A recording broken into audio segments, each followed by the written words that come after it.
We're going to learn genetically modified organism to change the DNA sequence of any organism, जिससे कि हम genetic engineering technique कहते हैं, जो प्लांट, एनिमल और किसी भी माइक्रो ऑर्गेनिज्म में हो सकता है। तो अभी हम ट्रांसजेनिक क्रॉप बनाने के प्रोसेस को समझते हैं।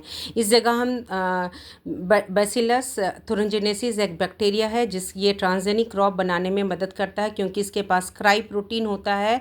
इस जीन को हम ट्रांसफ़र करते हैं with the help of vector. वो वैक्टर का नाम क्या है? एग्रोबैक्टीरियम टुमिफिशियन। इसके मदद से हम इसको ट्रांसफ़र करते हैं। और क्योंकि ये क्राई प्रोटीन अगर कोई भी इंसेक्ट खाएगा तो वो मर जाता है, टॉक्सिक होता है इंसेक्ट के लिए। और इसके बाद इसके लिए हम इनडायरेक्ट मेथड में एग्रोबैक्टीरियम टुमिफिशियन को एज ए फैक्टर यूज़ करते हैं। ये जो होता है प्लांट पैथोजेनिक बैक्टीरिया है, कई प्लांट में बीमारी इंड्यूस करता है, जैसे टोमेटो में, सोयाबीन में, सनफ्लावर में, क्रॉप में। इसके पास टीआई प्लाज्मिड है, ट्यूमर इंड्यूसिंग प्लाज्मिड है, जो कि ट्यूमर या क्रॉनगॉल डिजीज़ कहते हैं, वो प्लांट में इंड्यूस करता है। और इसके पास जो डीएनए है उसका नाम है टीडीएनए। इसके पास एबिलिटी है एग्रोबैक्टीरियम को कि किसी भी फॉरेन डीएनए को होस्ट सेल में इंटीग्रेट कर सकता है। तो इसको हम एक एज ए टूल यूज़ करते हैं जेनेटिकली मॉडिफाइड प्लांट बनाने के लिए।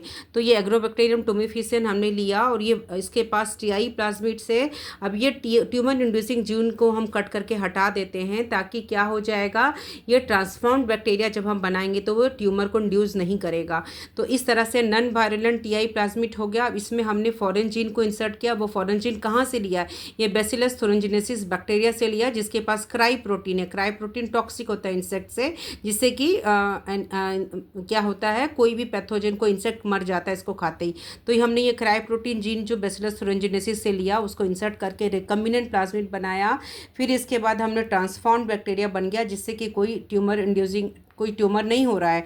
ये रिकम्बिनेंट प्लाज्मिड्स में क्या है, इसके पास क्या है, बैसिलस थुरिंजिनेसिस का जीन है, जो इसके पास क्राई प्रोटीन है। ये न्यूट्रिएंट मीडियम में ग्रो किया, कई प्लांटलेट बने, फिर एक क्रॉप क्या बन गया है, ट्रांसजेनिक क्रॉप। इसी से मदद से हम BT cotton, BT corn, BT rice, BT brinjal बनाते हैं।